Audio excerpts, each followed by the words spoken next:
विद्यार्थी मित्र हो, सर्वांना नमस्कार. इयत्ता 10वी गणित भाग 2 टॉपिक नंबर 2 पायथागोरस प्रमेय याच्या दुसऱ्या तासिकेमध्ये पुन्हा एकदा सहर्ष सर्वांचं स्वागत करतोय. गणिताशी मैत्री करायची, गणित शिकायचं तर गणिताशी मैत्री पाहिजे आणि गणित मैत्री या चॅनलला सबस्क्राईब कराल अशी अपेक्षा करतो. आणि आपण ह्या दुसऱ्या तासिकेमध्ये पायथागोरस प्रमेयामध्ये आपण पुढे जाणार आहोत. तर पायथागोरस प्रमेय ह्या प्रकरणामध्ये आपण पहिला याचा जो भाग आहे तो आपण सराव संच 2.1चा भाग सुरू केला आहे पाठीमागच्या तासिकेच्या वेळेला. पुनश्च एकदा तुमच्यासमोर ह्या गोष्टी आणतोय. पान नंबर 35 वरती रिमेंबर धिस हे लक्षात घ्या, हे आठवा, हे लक्षात ठेवा या टायटलखाली त्यांनी पायथागोरसच्या प्रमेयाची ओळख आहे. त्यानंतर भूमितीमध्याचं प्रमेय आकृतीमध्ये कसं शिकायचं, आता कसं वापरायचं ते आहे. पायथागोरस प्रमेय आहे, त्याचा व्यत्यास आहे. त्यानंतर आपल्याबरोबर माहिती असायला पाहिजे ते म्हणजे 30-60-90चं प्रमेय माहिती असायला पाहिजे. 45-45-90चं प्रमेय 45-45-90 मापाच्या काटकोन त्रिकोणामध्ये तो गुणधर्म कसा वापरायचा त्याची ओळख आपल्याला असायला पाहिजे. या सर्व गोष्टींचा सराव आपण ह्या 2.1च्या उदाहरण संचमध्ये करणार आहोत. 2.1मध्ये त्याच्यानंतर तुमच्या अभ्यासासाठी हे पुस्तकच तुमचं वेल फ्रेंड आहे. आता टीचर्स तुमच्यासमोर नाही आहेत आणि अशा वेळेला पुस्तक तुमचा जवळचा मित्र आहे. त्यांनी पुस्तकामध्ये फार सुंदर रीतीने गणितं सोडवून दिलेत, ते एकदा तुम्ही वाचणार आहात. पान नंबर 36-37.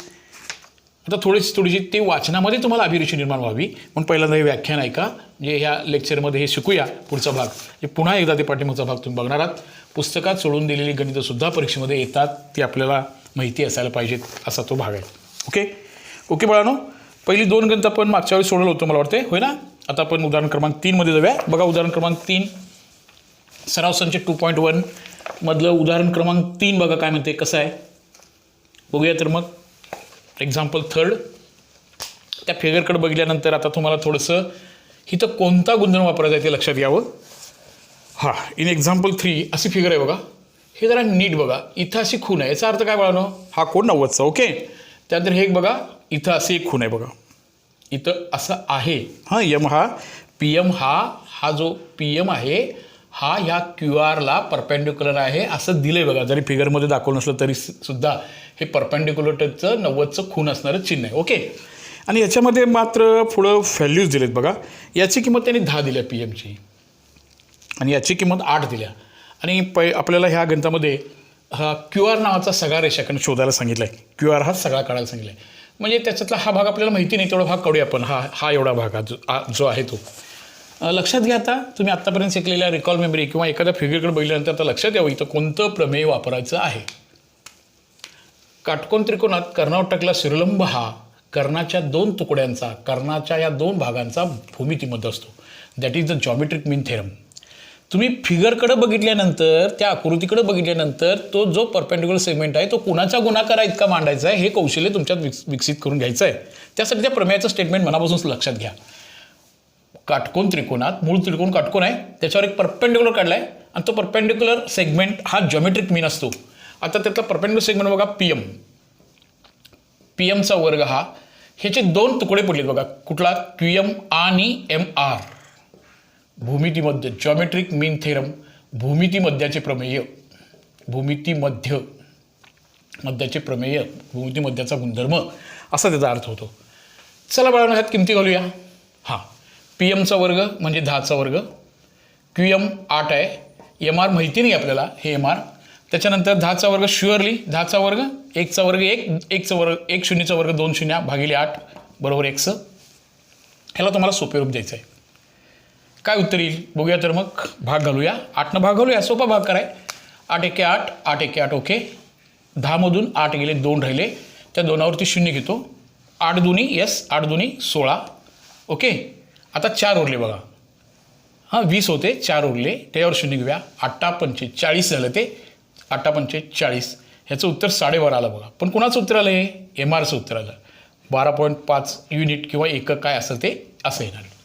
पण त्यांनी गणितामध्ये काय काढायला सांगितलं बघा, तुम्हाला कोणाची किंमत शोधायला सांगितली बघा. एम आर काढायला सांगितलं नव्हता, काय काढायला सांगितलं होता, हा टोटली क्यू आर काढायला सांगितलं होता. क्यू आर हा कसा बिल्डअप झाला बघा, तो Q M plus M R is equal to Q R. ह्यात किमती भरा.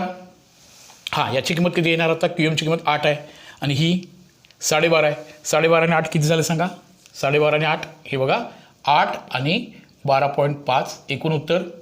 8 म्हणजे 8.0 घेऊया. 12 आणि 8 20.5 एकक एवढा तो असणार आहे. युनिट एकक इतका तो QR नावाचा सेगमेंट असणार आहे. भूमितीमध्येचं एक सुंदर प्रमेय आहे. कर्णावर टकला शिरोलंब हा कर्णाच्या विभाजनाचा काय असतो, कर्णाच्या 2 तुकड्यांचा तो भूमितीमध्ये असतो. म्हणजे त्याचा वर्ग त्या 2 तुकड्यांच्या गुणाकारा इतका असतो, अशी ती संकल्पना आहे. ओके बाळांनो, चला आपण पुढे जाऊया. मग असंच हा एक्झरसाईजमधल्या जे नवीन प्रॉब्लेम्स आहेत, जे वैशिष्ट्यपूर्ण प्रॉब्लेम्स आहेत, ते तुम्हाला सोपे वाटावेत. तुम्हाला स्वतःला गणित सोडवण्याची कुवत तुमच्यात निर्माण व्हावी. गणित सोडवणं हे एवढंच काम असतं. तुम्हाला सगळ्यांना गाईड घेऊन दिले असते ना, गाईडमध्ये सगळं सोडवून दिले म्हणून, पण ते वापरायचं कसं, ते थोडीशी अभिरुची तुमच्यामध्ये कशी निर्माण होईल, हा तो भाग आहे. ओके ओके पुढे जाऊया. प्रश्न 4मध्ये जाऊया. क्वेश्चन नंबर 4 बघा बरं. पुन्हा फिगर दिली, त्या फिगरचं नीट निरीक्षण करूया. कोणत्या गोष्टी, कोणत्या बाबी आपल्याला तिथं वापरता येतील याचा विचार करूया आणि मग आपण त्या गणिताला सुरुवात करूया. ओके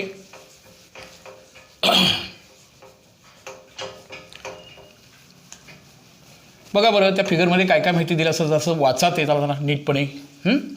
कोणती माहिती दिल्या बघा, कसा आणि कोणता रेषाखंडाची माहिती दिल्या, कोणती किंमत काढायला सांगितल्या, कुठला कोण दिला आहे, कुठल्या कोणासमोरची बाजू दिली आहे, हे पण नीट निरीक्षण करता तुम्हाला यायला पाहिजे. बघूया तर मग त्या फिगरचा विचार करूया जरासा. मॅथ्स सेकंड म्हणजे फिगर काढायला किंवा फिगरकडचं निरीक्षण करायला अजिबात हलगर्जीपणा चालणार नाही, ते पाहिजेच. आणि त्या आकृतीवरचं प्रेम, त्या दिलेल्या संबोधांचा अर्थ नीटपणे कळायला पाहिजे. ओके हे बघा, इथं आहे यस आहे, इथं आहे आर आहे बघा, इथं आहे पी, इथं सांगितले त्याने 30 अंश म्हणून, आणि ह्याची लांबी त्यांनी 6 दिल्या. आणि आपल्याला काढाय काय सांगितले बघा, काढाय काय सांगितले बघा, हा आर पी काढायला सांगितलं आहे, याची किंमत किती आहे ते शोधायला सांगितले. आणखीन काय शोधायला सांगितले बघा, पी एस पण शोधायला सांगितले बघा. ह्या दोन्ही किमती आपल्याला शोधायला सांगितल्यात. फक्त एक काटकोन त्रिकोणात 2 बाजू दिल्या तर उरलेला कर्ण काढता येईल, नाही का, उरलेली बाजू काढता येईल, कर्ण दिला असताना बाजू काढता येईल, हे तुम्ही शिकलात. त्याची काही गणित आपण शिकणार आहोत. एकच बाजू दिल्या आणि उरलेल्या 2 बाजूंची किंमत काढायला सांगितल्या. आता मात्र 9th स्टँडर्डमधला एक महत्त्वाचा गुणधर्म होता, तो आपल्याला यूज करावा लागेल. 30 अंशाच्या, आता पडसी बघा, अजून एक थोडंसं कॉमन नॉलेज. त्रिकोणाच्या 3 कोणाच्या मापांची बेरीज 180 अंश असते. त्यातला हा एकटा 90चा आहे, हा 30चा आहे, हा उरलेला कोण कितीचा असणार, शुअरली कितीचा असणार, 60चा असणार. अगदी बरोबर. म्हणजे 30, 60, 90साठी या त्रिकोणामध्ये असणारे गुणधर्म आपल्याला वापरता येतात. ओके आता नोन टू अननोन. 30 अंशाच्या कोणाच्या समोरची बाजू तुम्हाला माहिती आहे. 30 अंशाच्या काटकोन त्रिकोणामध्ये, 30, 60, 90 मापाच्या त्रिकोणामध्ये 30 अंशाच्या समोर जी बाजू येते ती बाजू कर्णाच्या निम्मे असते. आता हे आहे म्हणजे तोंडी उत्तर सांगा, हे किती असणार. हे निम्म आहे म्हणजे याच्यात डबल असणार ना, किती असणार सांगा की. येस, तोंडी उत्तर 12 येणार. फक्त ते मॅथमॅटिकली कसं आणूया बघा. आता लिहित असतानाचं कौशल्य नीट समजून घ्या. लिहित असताना हे असं लिहायचं आहे, 30 अंशाच्या कोणाच्या समोरची जी बाजू आहे ती बाजू नीट बघा. 30 अंशाच्या बरोबर समोर चला, ते आहे एस आर. समजून घ्या, ही बाजू 30 अंशाच्या कोणासमोर बाजू निमपट म्हणजे 1/2 पट कुणाच्या, कर्णच्या. 90 अंशाच्या कोणाच्या समोरच्या बाजूला कर्ण म्हणतात. कुठला कर्ण आहे सांगा बरं, R P. Okay 1/2 R P 1/2. S आरची लांबी दिली आहे ती इथं भरूया. त्यानंतर आर पी आहे सांगायला. आता सांगा बरं, आर पीची किंमत आपण शोधणार आहोत, आर पीची किंवा पी आर. पण आता हे 2 छेदस्थाने इकडे जाताना काय होणार सांगा, 6ला काय होणार सांगा, ते भागिले नाही होणार, गुणिले होणार. हा झाला आर पी. किती आली सांगा रे, 6 दोन्ही 12 एकक. हे उत्तर आर पी झालं. समजलं सगळं ना. ओके बाळांनो, सगळं गणित सोडून झालं का आपलं, अजून नाही झालं. मग आपण काय करायला पाहिजे, आता एस पी किंवा पी एस काढायला पाहिजे की. आता एस पी किंवा पी एस हिच्या समोरचा कोण 60चा आहे, म्हणजे 60च्या आता हाच गुणधर्म इथं वापरून चालणार नाही. हा होता पर्टिक्युलरली 30 अंशाच्या कोणासमोरील बाजू. 30, 60, 90चे प्रमेय काय बघा, 30 अंशाच्या कोणासमोरील बाजू ही मात्र 60 अंश कोणासमोर बाजू आहे. 60 अंशाच्या कोणाच्या समोरची बाजू ही किती पट असते, कर्णाच्या. 60 अंशाच्या कोणासमोरची बाजू असते ती म्हणजे कुठला पी एस किंवा एस पी, काही म्हणा, एस पी किंवा पी एस, ही कर्णाच्या किती पट असते, तर वर्गमुळात 3/2 पट कुणाच्या, कर्णाच्या. आर पी ह्याला म्हणायचं 60 अंशाच्या कोणासमोरील बाजू, opposite side of the 60 degree. आता ह्यात किंमत भरूया.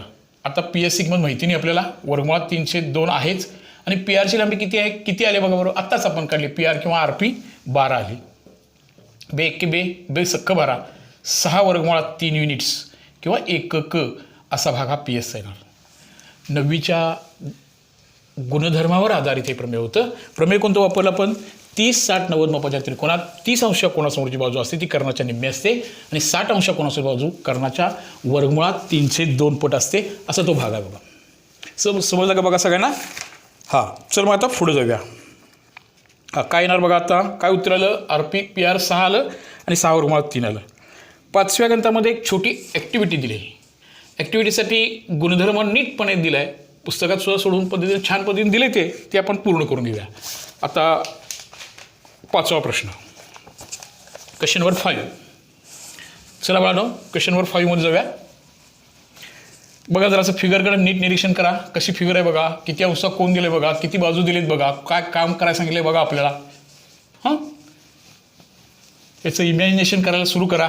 कोणता गुणधर्म वापरायला पाहिजे, 9th करता किंवा पूर्वीचे जे आठवण्यासाठी सुद्धा पुस्तकामध्ये गुणधर्म लिहिलेत ते जरा नीट वाचून घ्या. ज्याला जास्तीत जास्त गुणधर्म माहीत आहेत तोच गणित भाग 2 वरती कमांड मिळू शकतो.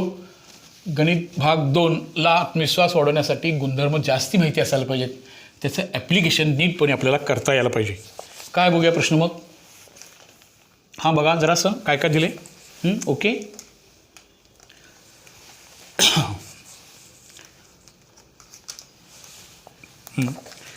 असे आहे बघा फिगर ही. क्वेश्चन नंबर 5 यातला. हां, इथं असं आहे, हे तर 2 रेषा आणि हे 2 रेषा. याचा अर्थ काय झाला, ह्या 2 बाजू एकमेकाशी तंतोतंत जुळतात किंवा ते कॉन्ग्रंट आहेत. ए बी सी ह्या दोन्ही बाजू सारख्या आहेत आणि याची लांबी त्यांनी वर्गमुळात 8 दिली. आणि काढा काय सांगितले ह्या फिगरमध्ये, हा काय काढायला सांगितले बघा, कम्प्लीट द फॉलोइंग टेबल असं म्हटलं. आणि म्हणजे त्याची लांबी काढायला सांगितलं, कोणाची, ह्या ए बी आणि बी सीची. आता ह्या 2 बाजू सारख्या आहेत. हे का घ्यायचं आहे, कारण ए बी आणि B C help information by the figure complete the following activity given म्हणूया किंवा गिव्हन म्हणूया किंवा समद्विभुज त्रिकोणाचा गुणधर्म किंवा 2 बाजू सारख्या आहेत, हे गिव्हन आहे. गिव्हन दिलं आहे, ए बी हे बी सी एवढं आहे. आता एक गोष्ट लक्षात घ्या, हा कोण 90चा आहे, ह्या दोन्ही बाजू सारख्या म्हणजे हा समद्विभुज त्रिकोण झाला. आता त्या एकरूप बाजूसमोरचे कोण, ह्या बाजूसमोरचा कोण जेवढा असणार तेवढाच ह्या बाजूच्या समोरचा कोण असणार, म्हणजे दोन्ही कॉन्ग्रंट असणार का नाही बघा. हे दोन्ही कोण सारखे असणार का नाही बघा. हा कोण मी समजा वाय घेतला तर हा सुद्धा वायच असणार. दोन्ही बाजू सारख्या, त्या बाजूच्या समोरचे कोण सारखे, म्हणजे हा समद्विभुज त्रिकोण आहे किंवा समद्विभुज त्रिकोणाच्या पायालगतचे दोन्ही कोण एकरूप असतात. हा प्रॉपर्टी ऑफ द आयसोसेल ट्रायंगल. आता पुन्हा एक गोष्ट इथे लक्षात येते का बघा तुमच्या, हा जो 90चा आहे आणि हे दोन्ही कोण सारखे आहेत, पुन्हा त्रिकोणाच्या 3 कोणाच्या मापांची बेरीज 180, त्यातला एकटा 90चा, म्हणजे हे दोघेजण मिळून 90चे आहेत. म्हणजे प्रत्येक कोण कितीचा येणार सांगा, कोण ए हा कोणा एवढा येणार सांगा बरं, कोण सी एवढा येणार, आणि दोन्हीच्या दोन्ही कोण किती अंश असणार, 45 असणार. आता आपण 45 अंशाचा पहिला कोण, दुसरा पण 45चा, हा पण 45, हा पण 45 आणि 90चा एक कोण आहे. आपल्याला ही प्रॉपर्टी इथं यूज करायला पाहिजे. आता बघा प्रॉपर्टी कशी आहे, 45, 45, 90 मापाच्या त्रिकोणात 45, 45, 90 मापाच्या काटकोन त्रिकोणामध्ये काटकोन करणारी प्रत्येक बाजू ही कर्णाच्या 1/2 पट असते. 45, 45, 90 मापाच्या त्रिकोणात काटकोन करणारी प्रत्येक बाजू म्हणजे ए बी पण आणि बी सी पण दोन्ही सारख्याच असणार. ह्या बाजू 1/2 पट त्याचा कर्ण 90 अंश कोणासोरील बाजू. हे प्रॉपर्टी ऑफ 45, 45, 90 थेरम किंवा थेरम हा गुणधर्म वापरतो. 45, 45, 90चा गुणधर्म. 45, 45, 90 मापाच्या त्रिकोणामध्ये काटकोन करणारी प्रत्येक बाजू ही कर्णाच्या 1/2 पट असते. 1/2 याची किंमत किती दिल्या बघा बरं, ए सीची वर्गमुळात 8 दिली. मग ह्याचं जरा सिम्प्लिफिकेशन देऊया. काय सिम्प्लिफिकेशन देऊया, 1/2 ह्याला पण असं लिहूया का, वर्गमुळात 4 गुणिले वर्गमुळात 4 2 8, हे कॅन्सल करूया. राहिलं काय, वर्गमुळात 4. आता आपण 10वीत आहोत, वर्गमुळात 4 हे उत्तर लिहिणं बरोबर आहे का, काय उत्तर येणार सांगा बरं त्याचं उत्तर. हां, उत्तर किती येणार सांगायचं. आता एकूण लास्ट उत्तर किती लिहिणार, 2 लिहिणार.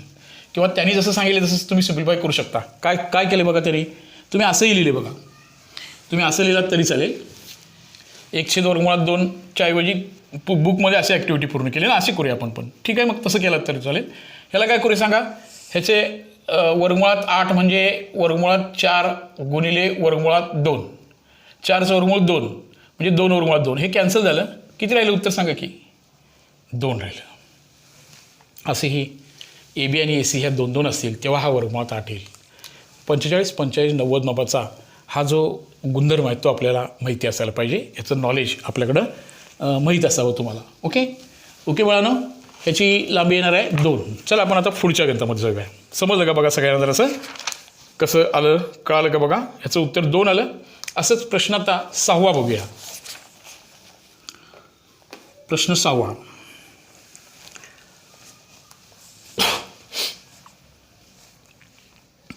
सहाव्यासाठी गिव्हन काय बघा, दिले काय बघा तिथं. हां, side find the side and perimeter of the square whose diagonal is 10. Find side and perimeter. Find the side and perimeter of square whose diagonal is 10.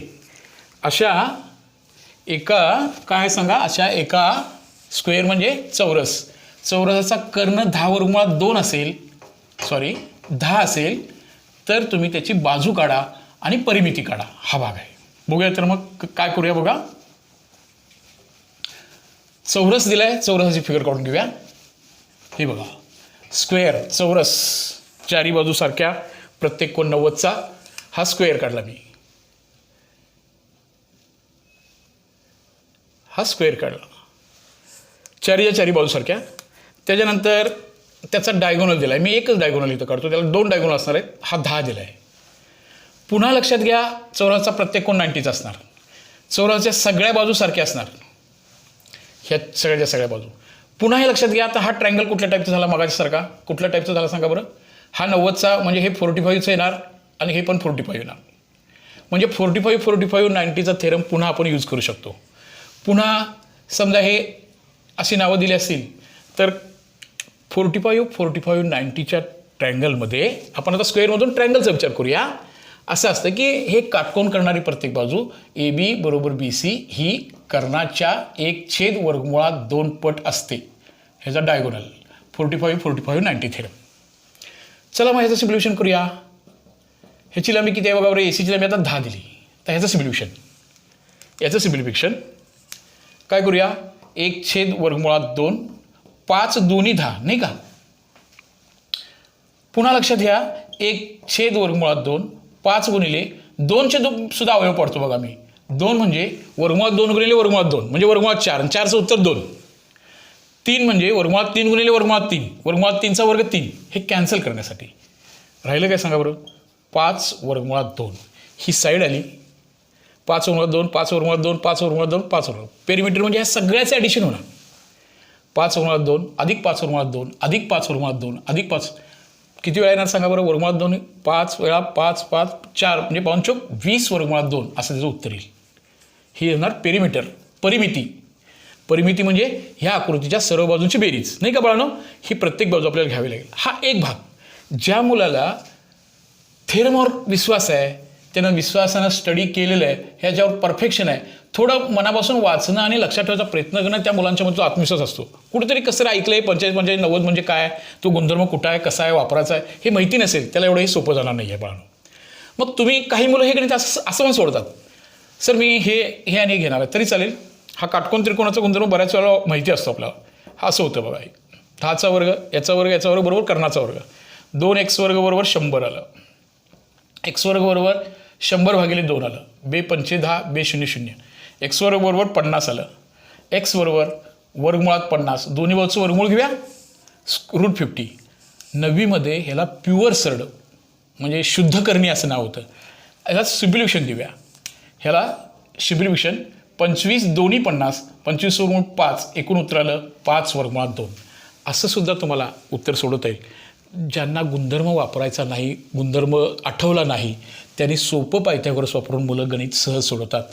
हे 5 वर्गमुळात 2, हे 5 वर्गमुळात 2, हे 5 वर्गमुळात 2 असं 4 वेळा बेरीज करायचं. एकूण उत्तर येणार 20 वर्गमुळात 2. असं बघा हे गणित दोन्ही पद्धतीने सोडता येईल.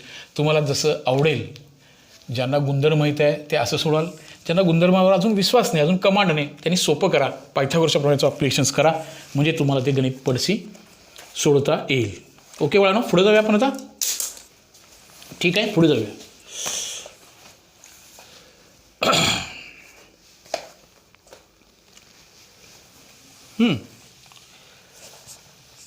पुढे जाऊया, पुढच्या गणितामध्ये जाऊया. आजचा माझा प्रयत्न असा राहील की मॅक्झिमम गणितं तर झाली पाहिजेत आणि हा सराव संचय पूर्ण होईल असा आपण प्रयत्न करूया. ओके, चला तर मग पुढे जाऊया. थोडंसं मी काम तुम्हाला ह्या गणितामधलं थोडंसं काम मी तुम्हाला सांगणार आहे की हे तुम्ही करा, ह्याचं उत्तर असं येईल, ह्याचं दिशा देतो आहे, ते होऊन जाईल तुम्हाला. हां, म्हणजे इतर गणितं सोडवण्यासाठी आपल्याला जरासं जास्त वेळ मिळेल. तुम्हाला आता काही गणिताची लिंक म्हणजे काही गणिताचं सोडवण्यासाठी टिप्स देऊन ठेवतो की तुम्ही हे गणित असं ड्रिल करा किंवा असं सोडवा. बघूया तर मग पुढचं गणित. हां, कितवं गणित बघा, 7वं गणित. ओके ना. याच्यामध्ये एक फिगर कशी दिली आहे बघा, असं आहे.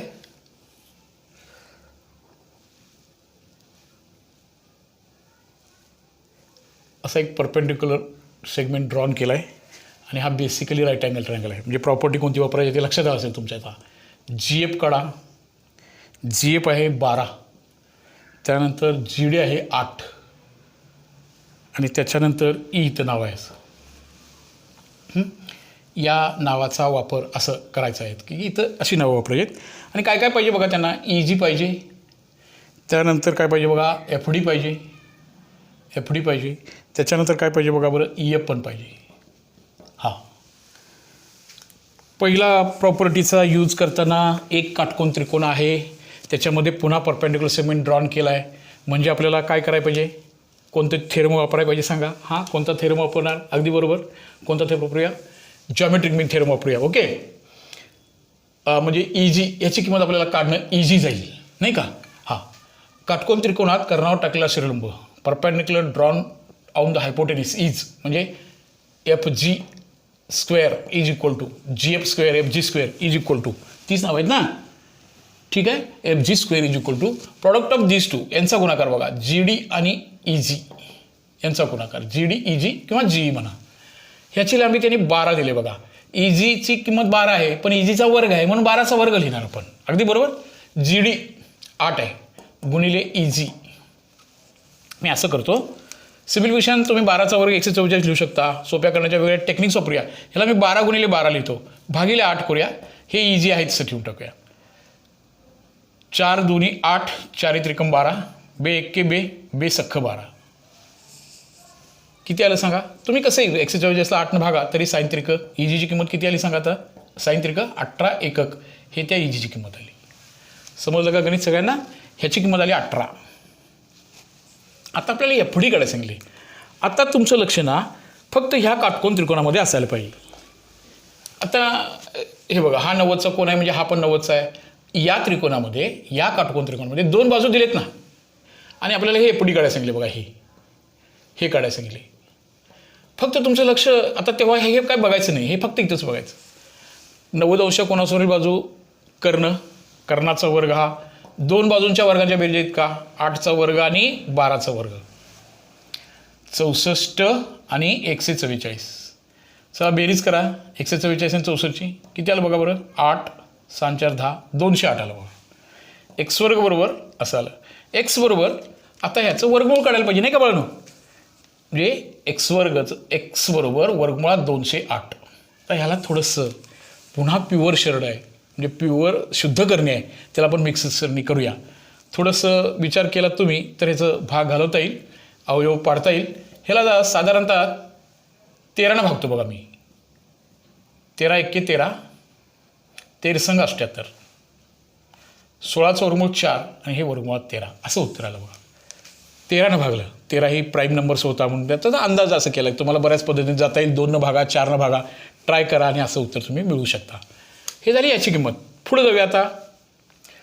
आता आपल्याला काय करायचं बघा, EF काढायचं. इथं काढूया. हे बघा, हे इथं हा सुद्धा 90 अंश कोणासमोर आहे. पुन्हा काय होणार सांगा, वायचा वर्ग hypotenuse square is equal to काय होणार सांगा 12चा वर्ग आणि 18चा वर्ग. 144 18चा वर्ग कोण सांगते? हां कुणाला माहिती आहे 18चा वर्ग? माहिती नसेल तर तो 18 गुणिले 18 करायला पाहिजे. काय सांगणार 18चा वर्ग सांगा आता? हां काय घेणार 18चा वर्ग?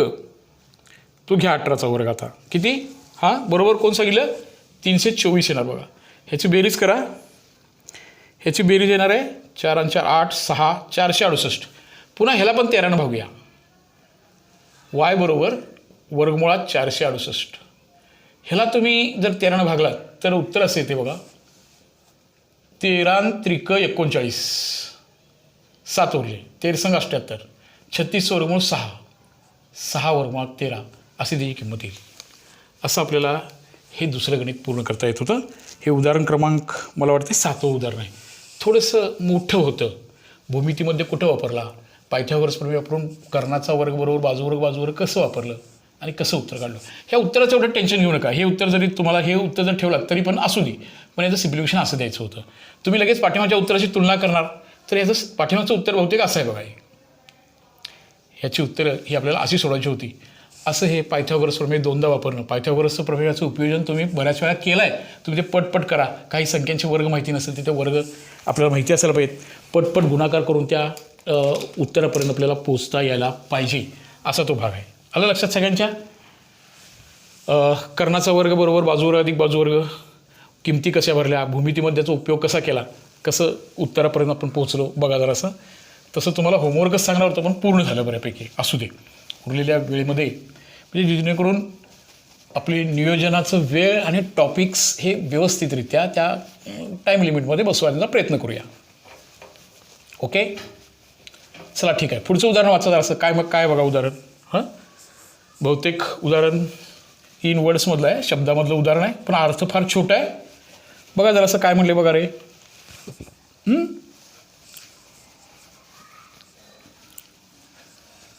बघा बाळा जरा काय उदाहरण कसं सांगितले बघा. तसं नीटपणे आकृती दिली नसेल तर आकृती स्वतः काढायची आहे. आकृती काढायची काय असा प्रश्न विचारायचा नाही. आकृती काढूनच भाग 2ला सामोरं जाता येतं आणि त्याचा अर्थपूर्णताही मांडता येते. बघूया तर मग. Find the diagonal of rectangle whose length is 35 and breadth is 12 सेमी. मराठीच्या पुस्तकामध्ये असं लिहिलं बघा. एका आयताची लांबी 35 आहे, रुंदी 12 आहे आणि अशा आयताचा कर्ण काढा. अशा आयताचा कर्ण काढा. तसं बघितलं तर प्रश्न हा 9व्या इयत्तेमध्ये 8व्या इयत्तेमध्ये सोडवण्याच्या ह्याच्यासारखाच आहे. की तो एक्झाम्पल आहे बघा बरं ते. हा 8वं गणित आहे बघा. रेक्टँगलचा विचार करायला सांगितलं म्हणजे आयताचा विचार करायला आपण. आयत समोरासमोरील बाजूसारख्या प्रत्येक कोण 90चा ही त्याची प्रॉपर्टी आहे. त्याचा डायगोनल आपल्याला शोधायला सांगितलं आहे. त्याचा कर्ण आपल्याला काढायला सांगितलं आहे. हा कर्ण आहे. लांबी 35 घ्यायला सांगितली. 90चा कोण असणार? आयताचा प्रत्येक कोण 90च असणार आणि रुंदी 12 घ्यायला सांगितल्या आणि हा कर्ण काढायला सांगितला आहे. लक्षात आलं असेल सगळ्यांच्या. सहज सोडवायचं आहे. सोपं गणित आहे. आलं ना लक्षात? काय करायचं आहे ते आलं का लक्षात बघा. पायथागोरस प्रमेय. कर्णवर्ग बरोबर 90 कोणासोरील बाजूला कर्ण म्हणतात. कर्णवर्ग बरोबर बाजू 1चा वर्ग बाजू 2चा वर्ग. आता तुम्ही नावं दिला असाल तर नावं लिहा. मी आता नावं लिहिली नाहीत. नावं हा समोर तुम्हाला माहिती आहे. आणि हे 35चा वर्ग. 12चा वर्ग नक्की 144. 35चा वर्ग कसा करायचा? हां शेवटची एकक संख्या 5 असते तेव्हा 5चा वर्ग 25 करायचं आणि 3च्या पुढच्या संख्येनं गुणायचं. 3 चोक 12. समजा तुम्हाला 95चा वर्ग करायचा असेल तर 5चा वर्ग 25, 9च्या पुढं 10, 9 10 90. 3च्या पुढची संख्या. याचा आपण x वर्ग बरोबर याची बेरीज करूया. 4 आणि 5 9 6 आणि हे 12 आलं. आता इथे एक मुलांना अडचण येतं की ह्याचं स्क्वेअर रूट कसं काढायचं याच्यासाठी थोडंसं एक बघा जरासं कसं काढूया. तुम्ही लक्षात घ्या 12चा वर्ग 35चा वर्ग केलं की 1225 येते. 12चा म्हणजे 35चा वर्ग केलं तर किती आले? 1225 आले. आपल्याला वर्गमूळ काढायचं आहे 1269चं.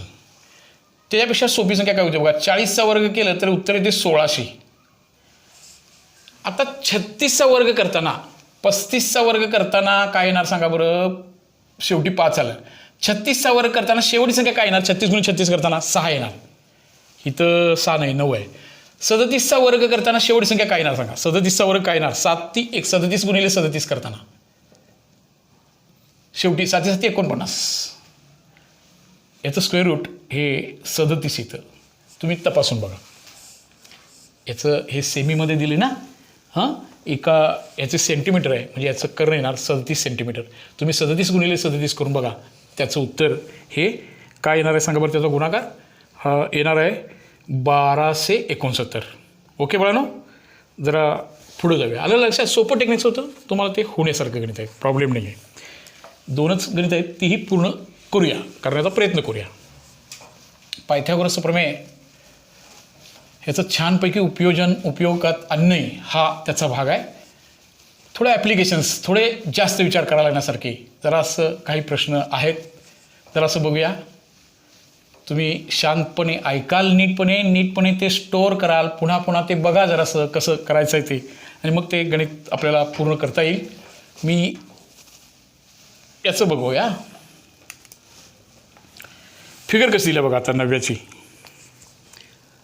होईल, शक्यता आहे. पूर्ण करूया. 9वं पण आणि 10वं पण गणित पूर्ण करण्याचा प्रयत्न तमाम करूया आपण. बघूया तरी मग. हा 90° कोण आहे बघा. आणि इथं हा असं एम दिले. ही एम हा मध्यबिंदू आहे म्हणून सांगितलं बघा. एम हा मध्य आहे म्हणजे कोण. PM. त्याच्यानंतर ह्याच्यामध्ये एम इज मिड पॉईंट म्हणजे मध्य काय ती. हिथं आहे R आणि हिथं काय आहे सांगा बरं. Q. आणि आपल्याला प्रूव्ह दॅट करायला सांगितलं. हा 90चा कोण दिलेला आहे, काय अडचण नाही.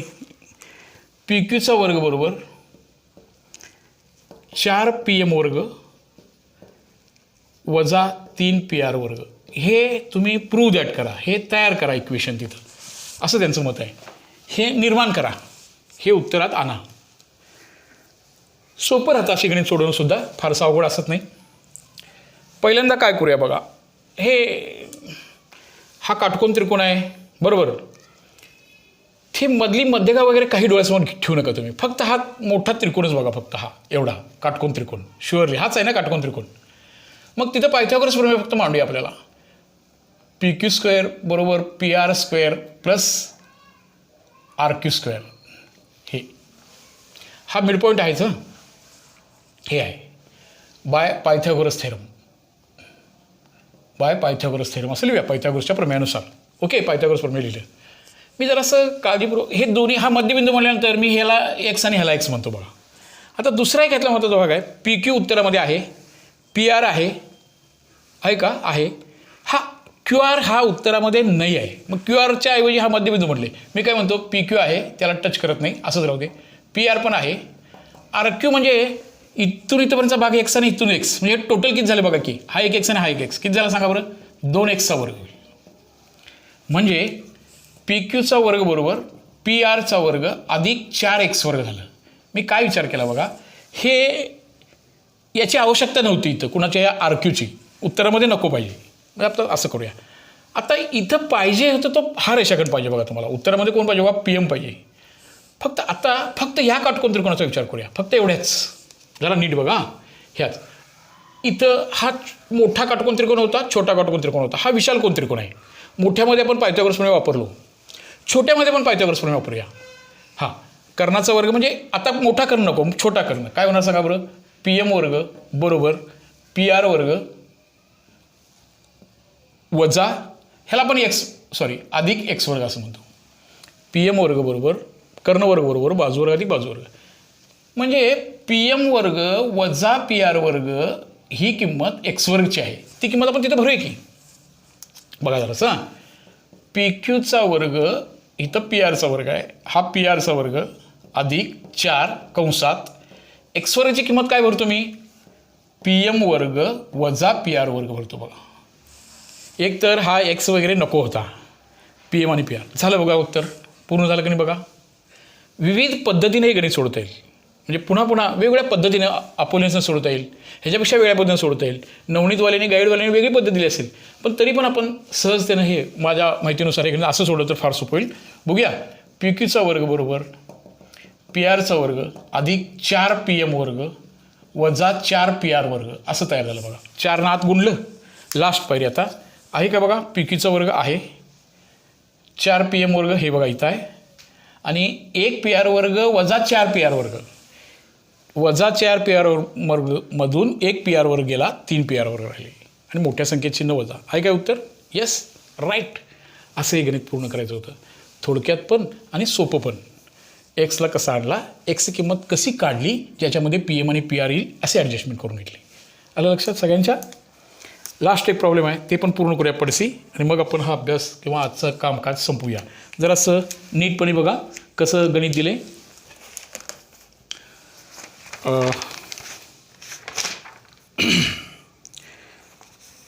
वॉल ऑफ 2 बिल्डिंग्स, एका इमारतीच्या 2 काय आहेत त्या भिंती एकमेकांना समांतर आहेत आणि wall of 2 buildings are street are parallel to each other. A ladder of 5.8 metre long, एक 5.8 लांबीची एक सीडी आहे. ती एका बिल्डिंगकडं ठेवली तर ती 4 फुटापर्यंत पोहोचते, दुसऱ्याकडं 4.2पर्यंत पोहोचते. तर तुम्ही त्या रस्त्याची रुंदी किती असेल असा प्रश्न आहे. हां, जरा नीट एकदा वाचा परत एकदा. लॅडर आहे, त्या रस्त्यावरती 2 इमारती आहेत रस्त्याच्या दोन्ही बाजूला. हां, मध्ये रस्ता आहे आणि मग त्या रस्त्याची रुंदी किती असेल असा भाग आहे. जरा पडसी समजून घेऊया. तुम्ही हे कराल, तुमच्या ह्यातलं बराचसाच भाग. एकतर हे गणित NTS सारख्या परीक्षेमध्ये 1 मार्काला आलं तर कसं सोडवायचं होतं ते अगोदर बघूया आणि नंतर तुम्ही मग 4 मार्काला किंवा 3 मार्क्सला हे गणित आले तर कसं सोडवायचं हे पण बघूया. जरासं ह्याची एक ओळख करून घेऊया. बघा काय गणित आहे बघा. एक रस्ता आहे, त्या रस्त्याच्या दोन्ही बाजूला दुतर्फी 2 इमारती आहेत. हा रस्ता आहे,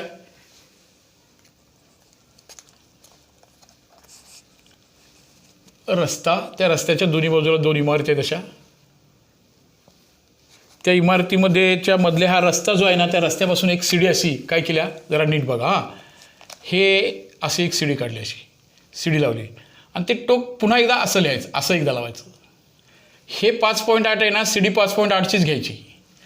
एका इमारतीला 4.2 अंतरावर पोचते, इथं 4 फुटापर्यंत पोचते. रस्त्यावर सीडी उभी आहे म्हणले तर 90° कोणातून असणार आणि दुसऱ्या इमारतीची इथे जी विंडो आहे ना, इथे एक विंडो आहे, इथे एक विंडो आहे. त्या विंडोपर्यंत पोचताना ती पहिली आहे 4 आणि दुसरी आहे 4.2. तर हे जे रस्ता आहे ना, हे टोटल डिस्टन्स, या रस्त्याची रुंदी किती असेल असा प्रश्न होता. अगदी गणित सोप्या पद्धतीने सोडवायचं म्हणलं, समजा तुम्हाला काटकोन त्रिकोण आहे, एक बाजू 3 आहे, एक बाजू 4 आहे, तर उरलेली बाजू किती असणार? 5 असणार. तसं समजा हे 5 आहे, हे 4 आहे, ही बाजू किती येणार आता? 3 आली असती. ही 5 आहे, हे 4 आहे, तर हे किती येणार? 3 येणार. म्हणजे ही बाजू किती येणार? 3 येणार. ही 4 असेल तर ही 4 असेल तर ही 4 असेल तर ही 3 येणार. असं तसं आता इथं आपण ह्याला पण x म्हणूया, ह्याला आपण y म्हणूया. आपण अगदी MTS लेवलनं विचार करायला लागलो तर हे 4 आहे, हे 5.8 आहे, कर्ण दोन्हीकडे इक्वल आहे. ही बाजू 4 आहे, ही येणार आहे बाजू किती येणार सांगा रे आता? ही येणार बघा 4.2 येणार आणि हे 4.2 आहे म्हटल्यावर हे येणार 4. 4 आणि 4 8. उत्तर येणार ह्याचं 8.2. ओके, लक्षात लागा बघा परत आणखीन एकदा. ही सीडी 5ची आहे. हां, ही सीडी अशी आहे, हे 5ची, हे 5ची, हे 3 फुटावर पोचते आणि हे 4 फुटापर्यंत पोचते. हा 90चा कोण आहे, हा 90चा कोण आहे. 3 4 5 पायथागोरस त्रिकूट आहे. हे 3 आहे, हे 5 आहे, हीच बाजू 4 असणार. ही बाजू 5 आहे, ही बाजू 4 आहे, ही बाजू 3 असणार. रस्ता कितीचा होणार? 7 फुटाचा होणार. ती संकल्पना इथं आहे बघा बरोबर. असं तीच संकल्पना इथं वापरायची. हां, इथं काय होणार सांगा आता? हां, 4चा वर्ग पहिल्या इथला आपण ABCD आणि E असे नाव देऊया. कर्णाचा वर्ग बरं ठीक आहे, कर्ण वर्ग बरोबर बाजू वर्ग. 5.8चा वर्ग बरोबर 4चा वर्ग अधिक x वर्ग असं करायचं. 5.8चा वर्ग आता मी डायरेक्ट किंमत घेऊया. 5.8चा वर्ग तुम्ही गुणाकार करून बघा, 33 पॉईंट किती येणार आहे? 64 येणार आहे बरोबर. 16 अधिक x वर्ग होणार, यांची वजाबाकी होणार. 33.64 वजा 16.0 बरोबर x वर्ग येणार. याची पण मी वजाबाकी जरा पडसे लिहितो बघा. याची वजाबाकी येणार आहे 16 गेल्यानंतर 33.64मधून 16 गेले, याचं उत्तर येणार आहे हां x वर्ग बरोबर कोण केलं का?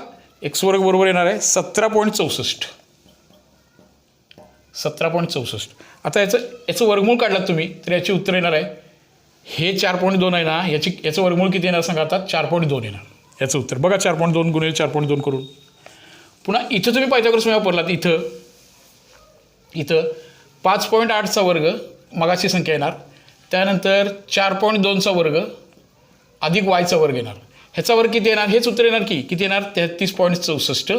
4.2चा वर्ग किती येणार बघा? 17.64 अधिक वाय वर्ग होणार. आता यांची वजाबाकी करा. 33.64 वजा 17.64 बरोबर वायचा वर्ग येणार.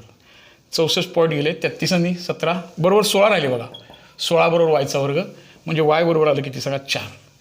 म्हणून हे जे रस्त्याची होती ती 4.0 आणि 4.2 असं 4.8 येणार. असा प्रश्न NTS एक्झामिनेशनमध्ये 1 मार्काला येऊ शकतो. पायथागोरसमध्ये हे 5.8 4 आहे म्हणजे हे 4.2 येणार. 4.2 5.8 आहे म्हणजे हे 4 येणार. असं हे गणित जरा समजलं का बघा तुम्हाला. हे 5 असेल, 3 असेल, ही बाजू 4 येणार, ही बाजू 5 असेल, ही बाजू 4 असेल, हे 3 येणार. ही कन्सेप्ट इथे आहे.